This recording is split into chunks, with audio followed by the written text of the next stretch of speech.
All right, welcome to Regular Talk. Got a special guest. This is a woman I knew for a long time. Went to school with her. I never seen this young lady with a bad attitude. Sure she have her bad days, but I never seen one. She's always smiling, always has great energy. I want to welcome my guest, Lynae Solomon. What's Hello, up, how's it Nate? going? What's going on? I just created this platform. I want to just speak to people who inspire me or who I'm fans of, and just want them to tell their journey, basically. So I just want to start off with you, basically. Tell me about the early days. Tell me about your childhood. Childhood, grew up in Homewood and Lincoln, Leamington neighborhood. As you know, we went to high school together, Westinghouse. But I mean, I can't really speak too bad about my childhood. I had a great childhood. Growing up in Homewood and Lincoln Limington area, it was everyone was like family. It was a neighborhood with thriving um, African Americans that were either entrepreneurs or they had 9 to 5 jobs.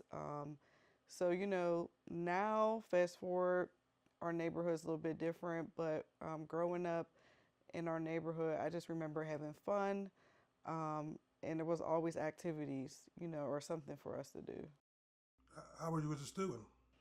I think I was okay. I wasn't like the top student. I was probably an average student, honestly. I mean, I was always in the advanced classes, but um, I think I was an average student. All right, well, how was it walking into Westinghouse that freshman year? I was excited because I already had a lot of friends um, in Westinghouse, but at the same time, it's a little intimidating because you're a freshman in high school. You really don't know everybody, um, but I mean, I loved it. I was ready for it. You go to college? I did. I went to Norfolk State University for a little bit, and then I went to Prince George Community College in Prince George's County in Maryland. How was that experience, like being through college? I liked it. When I went to Norfolk, I love the fact that it was historically black university, and just the culture of our people. Especially homecoming. That was always fun. Seeing, the sororities and fraternities doing their steps and their shows. That was really cool. And then, I mean, I was a little immature when I went to the university, so I don't think I was ready for that. Um, so the next year, I ended up going to move into the DC area, and I went to Prince George Community College. And there, that's where I kind of grew, matured a little bit. The classrooms were a little bit smaller. Um, in Norfolk, it was kind of hard for me to understand because that was my first time down south, so I didn't, it was a language barrier. But when I got up to DMV area, where I understood people more far as their language, then I was able to learn a little bit more. But that didn't start my real estate career, which is weird. I was in college for computer science and then business management. Did you know what you wanted to do from? Did you know from high school to college what you wanted to do? Nope, I didn't. No, I did not. Nope. Even when I was little, like, when you play with your dolls and stuff, it was always me pushing papers. I was always doing something with papers. I was the business lady. I know when I was a child, like younger, I wanted to be an attorney, but I was like, I don't want to go to school for all those many years. So that kind of killed my dream because, but nope. When I got out of high school, I just knew that computers were in at that time. And so that's what I thought I wanted to do. And then I was like, oh, I'm not into computers. Let me go into business management. And then even still, I was still lost. Remember how we was coming up? It was pushed on us. College, you got to go to college. Why you think it ain't pushed so much to go to college these days? Because people are learning now that you don't have to go to college to be successful and to make six figures. It really just depends on what field. But a lot of fields now, you can really go to a trade school. You can get a certificate. I mean, even my uncle, my uncle Raji, he is actually the one that helped me figure out what I wanted to do in life because I was so lost. He um, he didn't go to well, he went to Howard University for a year, dropped out, and really just got certified in IT, all different types of certificates. Now, I mean, he has his own IT contracting business, and he makes six figures. He does well. Okay, so how did you get into real estate? So, like I said, my uncle Raji, he tried to get me into computers. He got me these books or whatever, and I was reading them, and I was literally falling asleep reading them. I was like, this is so boring. And he was like, won't you get into real estate because you're really great with people, you're a people's person. Um, and at this time, this was like 2005, 2006. So the market was really hot at that time. So he paid for me to get my license to be a loan officer. So believe it or not, my real estate career started off as a loan officer. That's funny. Why do you think? Well, before I go there, do you think they should teach like some type of real estate class in high school? Yeah, I think so because I think in real estate, if I would have known what I wanted to be, like no one ever talked about being a real estate agent ever, like Never. never ever. Not even being a loan officer or I don't even recall like a banker. You don't hear people talk about that. So yeah, I think so because if I would have started at 18, oh my God, I can imagine where I would be now. I'm grateful where when I started, but if I can tell anybody, like, if you think you want to get into real estate, yeah, start as soon as you get out of high school. Absolutely. How difficult is it to sell yourself to people? That's basically what you're doing. You know what? So I've always been a people's person. I've never had a problem with making a friend. Just finding that commonality. And a lot of people have always felt comfortable talking to me. One, because I'm not a judgmental person, maybe that's why. And like you said earlier, I always have a positive outlook on life. I try to, no matter what. Um, but honestly, that's pretty much it's you, your personality, that really sells you. If you're not a people's person, then real estate's not for you. But if you love to help people and see people happy, then this job is very rewarding. How much groundwork like do you do? Like you got a team? Do certain people do certain things, or certain people check locations, or do you cover everything once you somebody hires?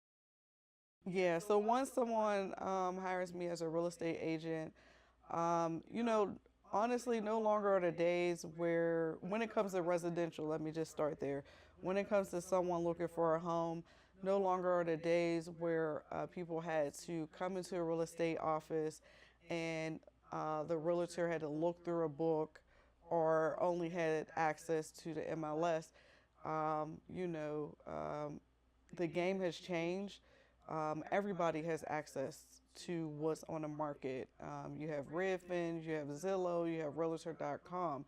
So most of the times when I'm out showing houses, my clients who are still looking already get notified about what house hits the market before I even know, to be honest.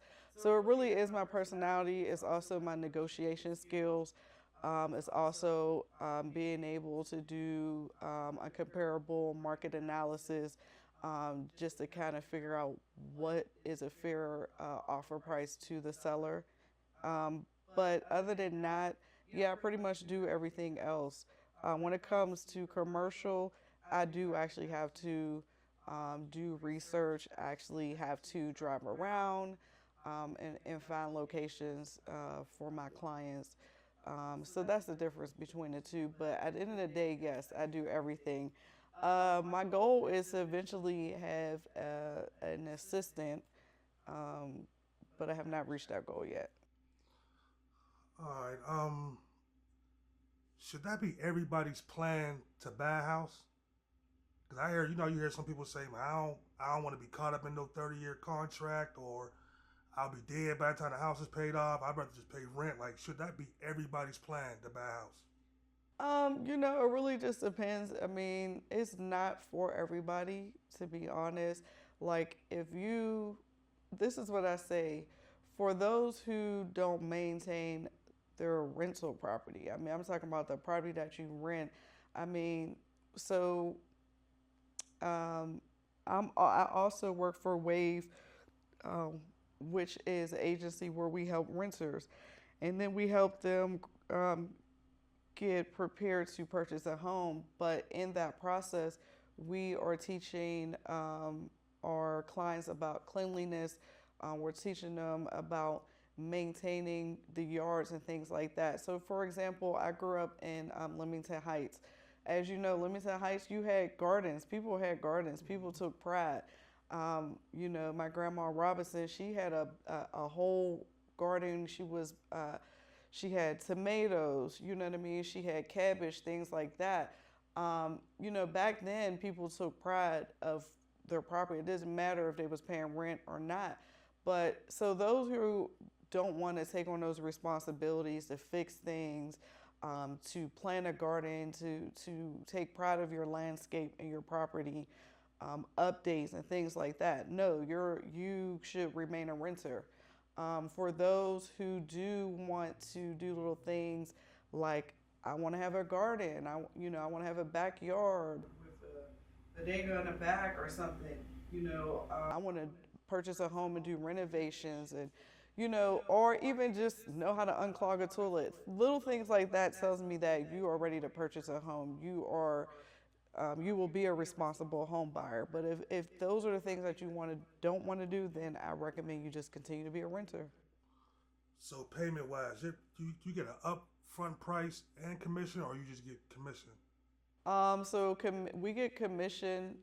So there is administrative fee. The reason is, like, for example, it costs for us to put a seller's home on the market. It costs for us to go into our database and type up a contract. It costs for us to show houses, gas, and things like that. So we do charge a administrative fee, but that's typically not due until our clients close. But also, I do receive a commission as well, which is negotiable, and typically I receive that from the seller side, or it just depends on which one is my client. But majority of the time, it's the seller side.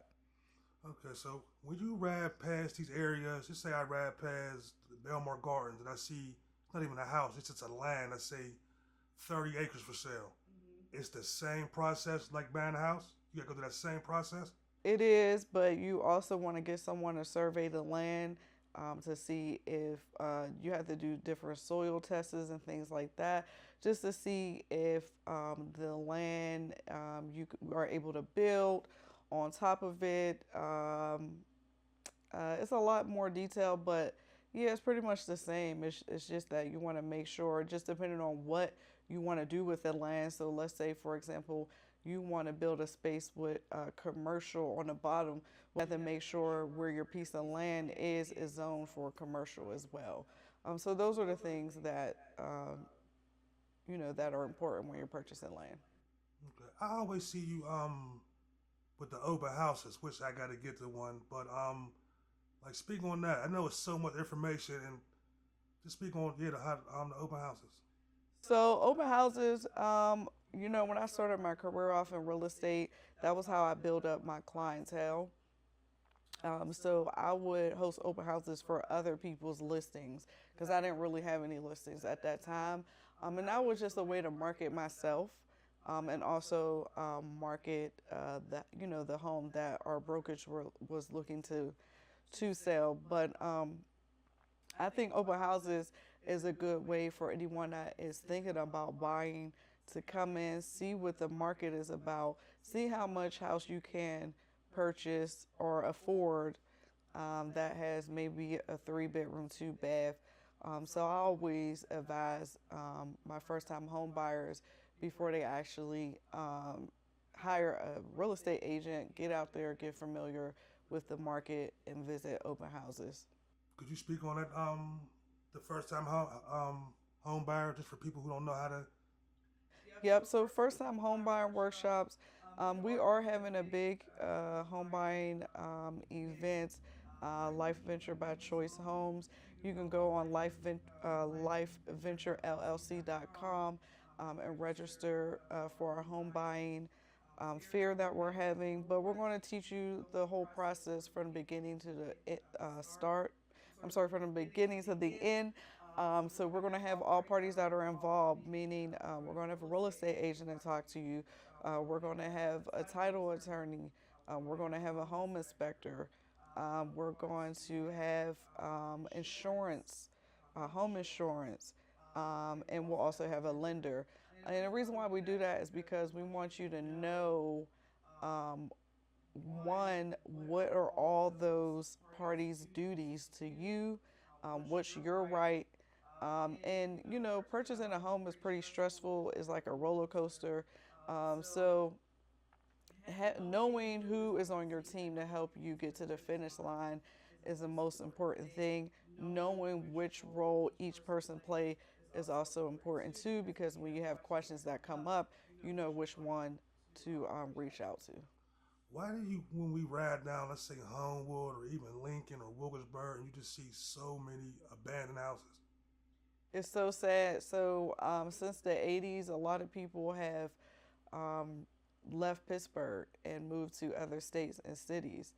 And so, and mainly it's not the original homeowners, but it's their children. And so a lot of people have passed away and their children don't want the property. So nobody in the family wants it. So the house sits there. Some people have passed away and they don't have no more heirs. And so you know the property sits there.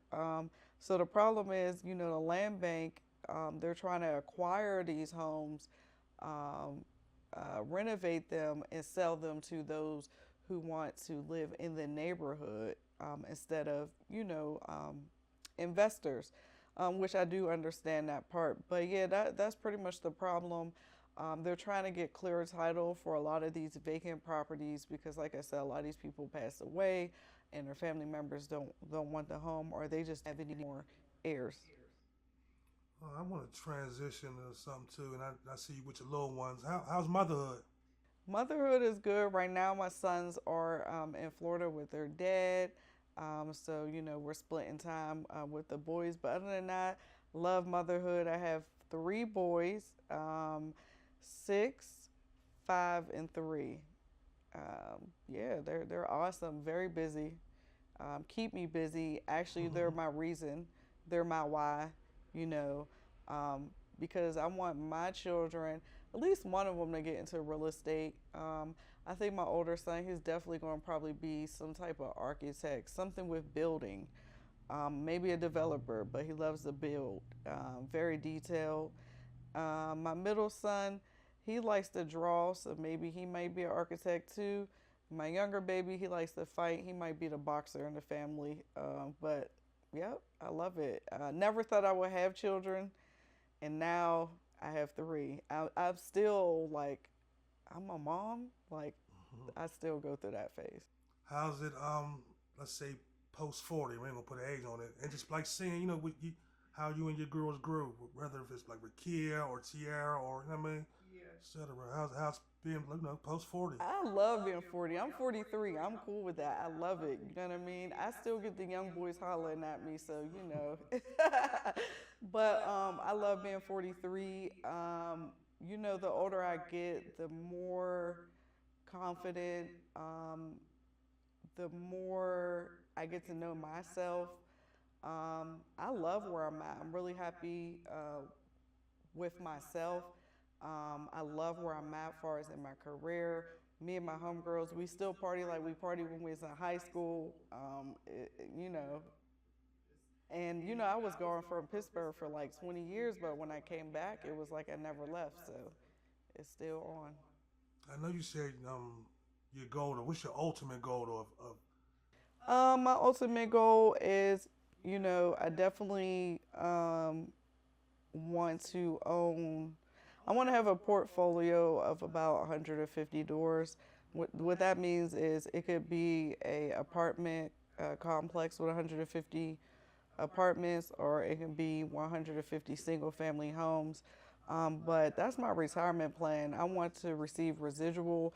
My career outside of being a loan officer, I went into property management. From property management, I went into timeshare. From timeshare, I went into real estate. So I've learned almost every aspect of real estate. Now I'm doing commercial. You know, there's a little bit more to learn, but yeah. So my next step is, you know, I want to start acquiring properties, especially in our neighborhoods, Lincoln, Leamington, Homewood. Fix them up, rent them out for those who don't want to be renters, but also give them an option to purchase if they do decide. Right now, I'm working with Allegheny County Housing, and I'm helping those who are renting out their Section 8 homes to repair their credit, not repair, but help them rebuild their credit so that they could purchase the home that they're in. So those are the type of things that I'm learning, and I'm, you know, trying to figure out how I want to, you know, how I want to do it once I start acquiring properties. But yeah, so that's my goal.